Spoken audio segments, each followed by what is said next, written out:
Welcome to Bitwise Learning. Hello everyone and welcome to today's session of Data Structure BCS 301 Arrays and Linked List. If you have any doubts, please join our WhatsApp group. The link is in the description. And this is the syllabus we are going to cover, and today we'll learn about doubly linked list and circular linked list, everything. Okay, let's get started. So this is the doubly linked list definition. Doubly linked list DLL, a sequence of nodes where each node contains three fields. अब मैं expect करता हूँ कि आपने इसके पहले हम जो हमारा सिंगली लिंक लिस्ट का जो वीडियो है उसको आपने देखा होगा, तो उसी से हम आगे कंटिन्यू करते हैं। तो इसमें तीन फील्ड्स होंगे, एक होगा डेटा का, प्रीवियस का है और नेक्स्ट क्या है। यहाँ स्ट्रक्चर ने डिफाइन कर दिया है कि प्रीवियस नोड क्या है, जो पॉइंट करे कि मेरा पिछला डेटा क्या था, ये डेटा मेरी वैल्यू क्या है, मैं डेटा सेव क्या कर रहा हूँ और अगला डेटा कहाँ पर है, बस। तो ये दो कनेक्शन बन गए, इसीलिए इसको बोलते हैं डबली लिंक्ड लिस्ट कि ये बार कनेक्ट है, दो बार लिंक है इसके। ठीक है, तो अब वैसे इसमें था हेड पॉइंटर होता, वही यहाँ स्टार्ट पॉइंटर हो गया कि ये पहला हो गया, टू वो क्लिक से कनेक्टेड है, 45 उसका पिछले वाला जो नोड है वो 2 से कनेक्टेड है, 45 उसका नेक्स्ट है, 3 का प्रीवियस है 45, ऐसे करके ये कनेक्टेड है और लास्ट में जो है वो नल को पॉइंट करेगा, बस इतना सा है। एडवांटेज देख लेते हैं भाई, बाई डायरेक्शनल। अगर हम सिंगली लिंक लिस्ट में बात करते हैं तो हमारे पास भाई हेड होता था, हेड से मुझे कहीं भी जाना होगा मैं चला जाऊंगा, लेकिन मैं अगर हेड से थोड़ा और आगे चला गया, उसके जस्ट पीछे वाला एलिमेंट अगर मुझे एक्सेस करना होगा तो नहीं कर सकता मैं डायरेक्टली, वो मुझे हेड से दोबारा शुरू करना पड़ेगा। लेकिन इसमें हम दोनों डायरेक्शन में ट्रेवर्सल कर सकते हैं।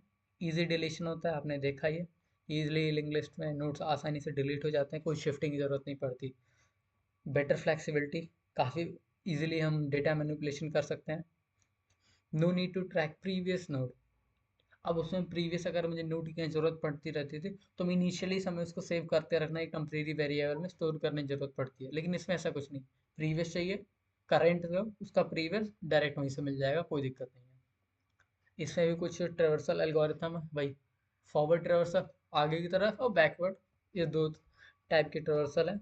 तो इनिशियलाइज करते हैं हमने टेम्प को भी हेड से, तो जब तक टेम्प वही नल नहीं पहुंच जाता, यानी लास्ट में नहीं पहुंच जाता, उसका डेटा प्रिंट कर दो और उसको आगे बढ़ाते रहो, बस इतना सिंपल सा है। बैकवर्ड में भी सेम है, अगर हम किसी नोड पे हैं तो लास्ट नोड पे पहुंचा दो उसको, फिर पीछे से सक्सेस करना है, तो जब तक अब ये टेम्प वही फिर से नल नहीं हो जाता, उसका डेटा प्रिंट करो और उसको पीछे की तरफ लाते रहो, बस और कुछ नहीं है, सिंपल सा है ये। इंसर्शन ऑपरेशन भाई, अगर बिगिनिंग पे हो गया, एंड में हो गया, मिडल में हो गया कहीं, तो उसी के लिहाज से एक नया नोड बनाया जिसको इंसर्ट कराना है। ठीक है, बिगिनिंग पे ही इंसर्ट कराना है, तो उसका जो नेक्स्ट हो जाएगा उसको बना दो हेड। जैसे हमने पिछले देखा था, ये मेरा नया नोड है, इसको पॉइंट आउट कर दो हेड को। ठीक है, और हेड को बना दो कि मेरा हेड जो है ये है, मेरा मेरा नया हेड ये हो जाएगा, इसका आगे जो भी कनेक्शन होगा वो बन जाएगा। साथ ही साथ जो मेरा प्रीवियस सेट था उसको ये बनाने से पहले ये भी सेट कर दो, इसका जो प्रीवियस होगा वो ये नया नोड होगा। ठीक है, मेरे नए नोड का नेक्स्ट हो जाएगा हेड, और नए नोड का इसका जो प्रीवियस होगा वो नल, क्योंकि इसके पहले कुछ है ही नहीं। अगर हेड नल ना हुआ तो हेड का जो वही प्रीवियस जो होगा वो नया नोड कर दो और हेड को नया नोड बना दो, बस सिंपल सा है। एंड में इंसर्ट करना है, तो हमें एंड का पता होता है, उसका नेक्स्ट वाला जो एलिमेंट होता है वो होता है नल। तो हमें तब तक ट्रेवर्स करना है कि जब तक मैं अगला जो मेरा वो नल नहीं हो जाता। ठीक है, तो अब लास्ट एलिमेंट पे पहुंच गया, उसका नेक्स्ट मुझे पता था पहले नल था, तो उसकी वैल्यू सेट कर दी, वही नया नोड हो जाएगा, और इस नए नोड की जो प्रीवियस वैल्यू हो जाएगी उसको मैं सेट कर दूंगा अभी जो मेरा लास्ट है, बस। और नए नोड जो होगा उसका नेक्स्ट होगा नल, क्योंकि उसके आगे कुछ है ही नहीं, इतना सिंपल सा है। अगर किसी गिवन नोड के बाद हमें इंसर्ट कराना है तो पहले तो ये बता दो, हमें ये तब तक ट्रेवर्स करना है जब तक वो नोड ना मिल जाए। ठीक है, ट्रेवर्स node after which insertion is required. ठीक है, अब जैसे मेरे पास ये 1 2 3 ये कुछ नोड्स हैं, ये वन ये इस दो का,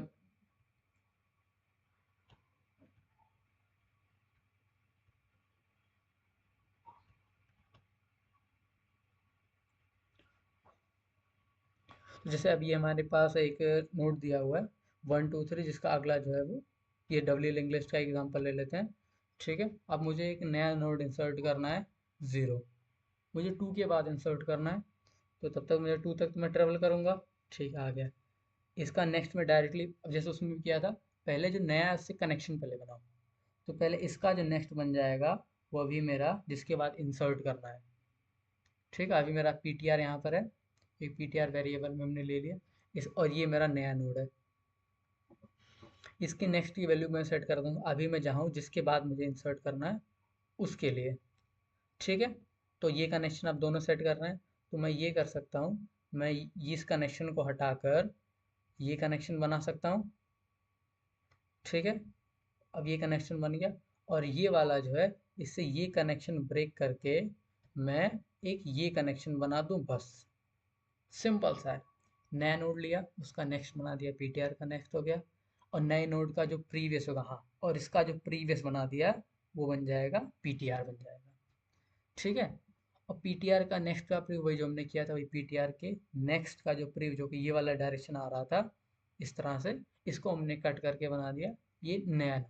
ठीक है, ये तभी करना है अगर पीटीआर का नेक्स्ट एग्जिस्ट करता है तो, और पीटीआर का नेक्स्ट बन जाएगा नया नोड, यानी ये पीटीआर है, इसका जो नेक्स्ट नोड बन जाएगा, फिर लास्ट में सबसे लास्ट में ये कनेक्शन में बना है, बस इतना सा है। ठीक है, डिलीशन एट बिगिनिंग करते हैं, अगर डिलीशन ऑपरेशन कुछ परफॉर्म करते हैं तो भाई बिगिन पे हो सकता है, एंड में हो सकता है, या कि किसी वैल्यू के बाद हो सकता है। यानी हेड को डिलीट करना, पहले इसको चेक कर लो एग्जिस्ट तो करता है। अगर हेड ही खुद ही नल है तो उसको डिलीट करने की जरूरत नहीं है, वापस आ जाओ। अगर डिलीट करना है उसको तो हेड को आगे बढ़ा दो। ठीक है, और हेड को कर दो नल। अगर हेड खुद ही नल है फिर तो वही बात हमने पहले ही चेक कर लिया, हेड अब नल है नहीं, तो हेड का जो प्रीवियस होगा, ठीक, अब जो नया मेरा हेड बना है उसको प्रीवियस कर दो नल, क्योंकि अगर ये पहले जो अगर ये हेड था तो उसको मैंने नेक्स्ट कर आगे बढ़ा दिया तो अब मेरा हेड यहाँ पर आ गया 2 पर। ठीक है, लेकिन अगर इसके प्रीवियस पे जाता हूँ अभी भी ये 1 को पॉइंट कर रहा है, तो मुझे इसको भी पहले सेट करना पड़ेगा, इसका प्रीवियस जो होगा उसको भी नल हो जाएगा, तो ये लाइन करता है बस। और इस वाले जो हमारा पुराना ओल्ड जो हेड था उसको हमने टेम्परेरी में स्टोर किया था, और उसकी मेमोरी को फ्री कर दो, बस खत्म। डिलीशन एट एंड करना है, जैसे 1 2। ठीक है, तो जैसे अब ये दिया होगा, ये हमारे पास लिंक लिस्ट है, इसमें एंड में मुझे डिलीट करना, तो पहले तो ही ट्रेवर्स कर लो एंड कौन सा है, तो एंड में तो उससे पता चलेगा जिसका अगला जो होगा वो नेक्स्ट होगा, तो 3 पे पहुंच गए, 3 को डिलीट करना है मुझे। ठीक है, तो 3 को डिलीट करने के बाद रिजल्ट क्या बनेगा, रिजल्ट ये बनेगा कि इसका जो प्रीवियस है, 3 का जो प्रीवियस है उसका नेक्स्ट बन जाएगा नल हो जाएगा। सिंपल यही करना है ना, तो बस यही करना है। मैं सेट कर देता हूँ, ये लास्ट है इसका प्रीवियस यानी 2, और इसका नेक्स्ट होगा ये बना दो नल, बस। और लास्ट पे पहुंच गए, इस मेमोरी को कर दो फ्री, बस खत्म, और कुछ नहीं करना, डिलीट हो गया लास्ट एलिमेंट। अगर बीच में किसी वैल्यू को, किसी नोड को डिलीट करना है तो भी काफ़ी ईजी है, ट्रेवर्स कर दो until node with given data found. ठीक है, जैसे इस बार मान लिया 1 2 3 है, इस वाले को मैं इरेज कर देता हूँ। ठीक है, ओके, तो जैसे अभी मुझे इस बार 2 को डिलीट करना है, if node equals to head, पहले वही देख लें तो कि हेड को ही तो नहीं मिल गया मुझे, पहला एलिमेंट अगर मिल गया तो वही डिलीट बिगनिंग वाला कॉन्सेप्ट यूज़ करेंगे। अच्छा, अगर नोड का नेक्स्ट नल हुआ, यानी कोई और नोड डिलीट करना है मुझे। ठीक है, अगर नोड का नेक्स्ट नल हुआ यानी मेरा लास्ट वाला नोड का नेक्स्ट नल, यानी लास्ट एलिमेंट डिलीट एंड वाला कॉन्सेप्ट यूज़ करना है। अच्छा, अगर कोई और केस बन रहा है यानी बीच में कोई डिलीट करना है, जनरली हम ये केस ऐसे ही फॉलो करते हैं, डिलीट में करना है, एंड में करना है। ठीक है, बिगिन कहाँ पर ये पोजीशन हमें पहले से चेक करनी पड़ती है, तो उसके अकॉर्डिंग हमने पॉइंटर्स को अपने एडजस्ट कर लिया। ठीक है, बस सिंपल। 2 को डिलीट करना है तो इसके बाद क्या बनेगा, 1 का जो अगला वाला जो है यानी ये जो है ये पॉइंट करना चाहिए 3 को, और 3 का जो प्रीवियस है वो पॉइंट करना चाहिए 2 को, तो बस इतना सा कॉन्सेप्ट है। तो अभी मेरा अगर करंट वाला जो है यहाँ पर है, ठीक है, नोड है, तो बस मैं ये कर देता हूँ, नोड का प्रीवियस हो गया 1, और इसका जो नेक्स्ट हो गया वो बन जाएगा 3, तो ये कनेक्शन तो अपने आप ब्रेक हो गया। ठीक है, अच्छा ये बन गया, और इसका नेक्स्ट अभी बचा है, इसका नेक्स्ट का यानी नेक्स्ट यानी 3, इसका प्रीवियस हो जाएगा इसका करंट का प्रीवियस, यही सेम चीज़, पहले नोड को नेक्स्ट का वैल्यू सेट कर दिया और उसने नोड के प्रीवियस सेट कर दिया, तो जिससे ये वाला कनेक्शन भी ब्रेक हो जाएगा। यहाँ से 3 का नेक्स्ट आ रहा है, तो ये 3 का ये कनेक्शन बन गया। ठीक है, तो मैं 1 से नेक्स्ट पे जाऊंगा तो 3 पे आऊंगा, और 3 से प्रीवियस पे आऊंगा तो 1 पे आ जाऊंगा। 2 को मैं कहीं पहुंच ही नहीं सकता, तो 2 को कर दिया लास्ट में, फ्री कर दिया इस नोड को, बस डिलीट हो गया। सर्कुलर लिंक लिस्ट के बारे में देख लेते हैं। इसका जो लास्ट नोड है वो दोबारा पॉइंट कर देता है हेड को बस, और कोई इसमें नहीं है। तो अगर इसमें कोई नल पॉइंटर ही नहीं है कोई एंड में, पता कैसे चलेगा? तो हमें बस इसका सिंपल से ये ध्यान रखना है कि लास्ट वाला नोड जो है ना वो हेड को पॉइंट कराना है। तो नल के बजाय मुझे बस ये चेक करना है अगर अगला जो है वो दोबारा मुझे हेड मिल रहा है, यानी वो वहीं पर सर्कुलर हो गया है, वही लास्ट है। तो इनिशियली मैं टेम्प से हेड पे करता हूँ, रिपीट करता हूँ, टेम्प का डेटा को प्रिंट कर दिया, टेम्प का नेक्स्ट आगे बढ़ गए, और जब तक टेम्प वही हेड नहीं मिल रहा तो यही करते जाओ। ये सिंपल सा ट्रावर्सल एल्गोरिथम है। ये काफ़ी इजी होता है क्यूज इम्प्लीमेंट करने में, या नॉर्मल प्लेलिस्ट होती हैं, सर्कुलर बफर्स हो गए, वहाँ पर काफ़ी ये हेल्पफुल होता है। ठीक है, ये काफ़ी इम्प्लीमेंट किया जाता है। तो अब तक इस लेक्चर में बस इतना ही।